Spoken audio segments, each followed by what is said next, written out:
دست ما باید روی ماشه بمونه که به محض اولین تحرک চরম হুঁশিয়ারি দিল ইরান ইসরায়েলের কাছে যে কেউই নিরাপদ নয় তা অনেক আগেই বুঝেছিল আয়াতুল্লাহ খামেনির দেশ। এমনকি লেবানন ইয়েমেনের মতো দেশও এই চরম সত্য বুঝতে পেরে সেভাবেই গড়ে তুলেছে প্রতিরোধ। কিন্তু উপসাগরীয় দেশগুলো যেন বিকিয়ে দিয়েছে মেরুদণ্ড, নিজেদের অস্তিত্বের কথা চিন্তা না করে বেছে নিয়েছে সাময়িক স্বার্থ। এর পরিণতি কি হতে পারে তা মাত্রই টের পেল কাতার। এমন বাস্তবতায় সবাইকে সতর্ক করল ইরান।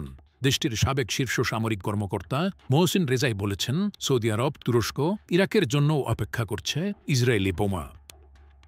পশ্চিমা দেশগুলো নিজেদের নিরাপত্তায় গড়ে তুলেছে শক্তিশালী সামরিক জোট ন্যাটো। ইসরায়েলের সাথে ন্যাটোর রয়েছে ঘনিষ্ঠ সম্পর্ক। ন্যাটোর প্রধান নেতা আমেরিকা ইসরায়েলের সবচেয়ে বড় পৃষ্ঠপোষক। এসব সমর্থন ইসরায়েলকে বেপরোয়া হতে সাহায্য করেছে। কিন্তু বিপরীতে মধ্যপ্রাচ্য বা উপসাগরীয় দেশগুলোর বেশ কয়েকটি সামরিক জোট বা প্রতিরক্ষা চুক্তি থাকলেও সেগুলো নেটোর মতো কার্যকর নয়। আইআরজিসির সাবেক প্রধান কমান্ডার মোহসিন রেজাই আঞ্চলিক দেশগুলোকে সতর্ক করে বলেছেন, তারা ইসরায়েলের বিরুদ্ধে একটি সামরিক জোট গঠনে ব্যর্থ হলে সৌদি আরব, তুরস্ক এবং ইরাকের মতো দেশগুলো আগ্রাসনের ঝুঁকিতে পড়বে। ইসরায়েলের হামলা হজম করে দোহায় জরুরি আরব ইসলামিক সম্মেলন ডেকেছে কাতার।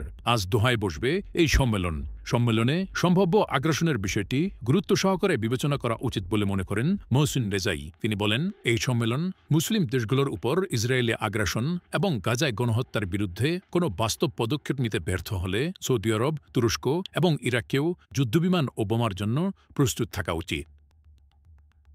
এখন পর্যন্ত মধ্যপ্রাচ্যের 5টি মুসলিম দেশ ইসরায়েলের হামলার শিকার হয়েছে। দেশগুলো হল লেবানন, সিরিয়া, ইয়েমেন, ইরান এবং সবশেষ কাতার।